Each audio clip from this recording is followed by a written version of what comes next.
మోంతా తుఫాన్ ఏదైతే ఉందో ముందుగా ఆంధ్రప్రదేశ్ ప్రభుత్వానికి, ముఖ్యంగా చంద్రబాబు నాయుడు గారికి, పవన్ కళ్యాణ్ గారికి ప్రతి ఒక్కరైతే సెల్యూట్ చేయాలి. ఎందుకంటే ఇప్పటిదాకా ఏ రాజకీయ పార్టీ కానీ, ఇప్పటిదాకా ఏ ప్రభుత్వం కానీ తీసుకోలేని విధంగా ముందస్తుగా ఈ తుఫాను హెచ్చరికల నేపథ్యంలో ఆ తుఫాను ముందుగానే గ్రహించి ప్రజలందరినీ, ఏదైతే తుఫాను ప్రభావిత ప్రాంతంలో ఉన్న ప్రజలందరినీ సురక్షిత ప్రాంతానికైతే తరలించారు. ముఖ్యంగా చంద్రబాబు నాయుడు గారు, పవన్ కళ్యాణ్ గారు మానిటరింగ్ చేసి, అదేవిధంగా అధికారులను అప్రమత్తం చేసి అక్కడ ఉన్న ప్రజలను అయితే సురక్షిత ప్రదేశాలకు అయితే పంపించడం జరిగింది.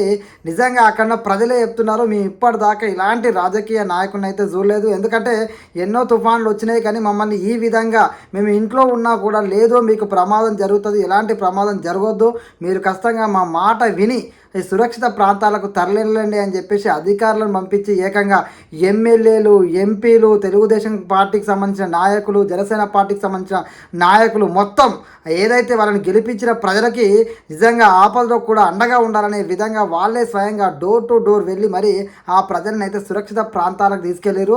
మరొక వైపు చంద్రబాబు నాయుడు గారు ఈ ఏజ్లో కూడా ఆయన వరద సహాయక చర్యల్లో పర్యవేక్షించడానికి ఏకంగా విమానంలో ఏరియల్ సర్వే నిర్వహించిండు.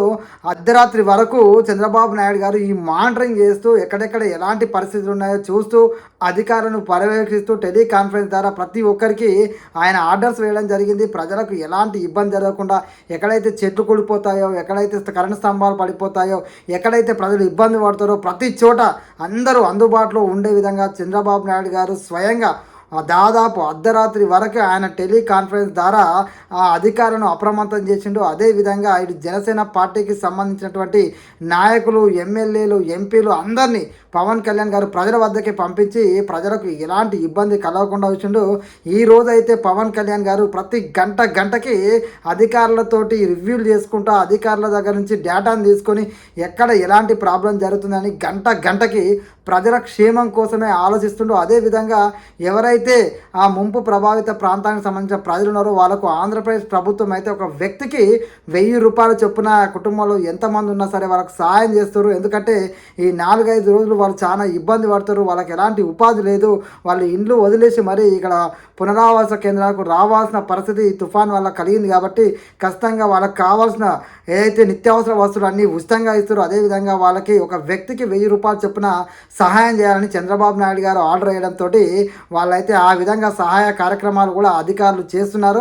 అదేవిధంగా వాళ్ళకు నిత్యావసర వస్తువులు దగ్గరుండి అందిస్తున్నారు. ప్రజలైతే అంటున్నారు ఇప్పటిదాకా ఏ ప్రభుత్వము, ఏ నాయకులు ఈ విధంగా ప్రజలను అయితే పట్టించుకోలేదు, మమ్మల్ని చాలా అంటే చాలా జాగ్రత్తగా ప్రజల్ని ఇంత గొప్పగా పట్టించుకుంటున్నారు. ఈ కూటమి ప్రభుత్వం వచ్చిన తర్వాత మునుపెన్నడూ లేని విధంగా ప్రజల వద్దకే పాలన అనే విధంగా ప్రజల యోగక్షేమాలు అడిగి తెలుసుకుంటూ ప్రజలకు ఏం కావాలి, ప్రజలు ఇలాంటి ఆపదలో ఉన్నప్పుడు ఏకంగా గెలిపించిన నాయకులు కూడా, ఎమ్మెల్యేలు, ఎంపీలు, నాయకులు ప్రతి ఒక్కరు ఓట్ల ముందు ఎవరైనా వస్తారు, ఓట్ల ముందు మాకు ఓటేయండి అని చెప్పేసి ప్రతి నాయకుడు వస్తాడు, ప్రతి కార్యకర్త వస్తాడు, ప్రతి ఎమ్మెల్యే వస్తాడు, ప్రతి ఎంపీ వస్తాడు. కానీ గెలిచిన తర్వాత కూడా ఇలాంటి ప్రమాదం వచ్చినప్పుడు, ఆపద వచ్చినప్పుడు, ఇలాంటి తుఫాన్లు వచ్చినప్పుడు ప్రజలు మనకెందుకులే అధికారం పంపిస్తే అయిపోద్ది అని అనుకోకుండా స్వయంగా నాయకులు సైతం అధికారులను పట్టుకొని యావత్ యంత్రాంగం అంతా కదిలొచ్చి ప్రజల యోగక్షేమాలను అడిగి తెలుసుకోవడంతో పాటు ప్రజలను సురక్షిత ప్రాంతాలకు పంపించి ప్రజల యొక్క బాగోగులు చూసుకుందంటే నిజంగా ప్రజలే అంటున్నారు ఈ ఆంధ్రప్రదేశ్ కూటమి ప్రభుత్వానికి ధన్యవాదాలు చెప్తూ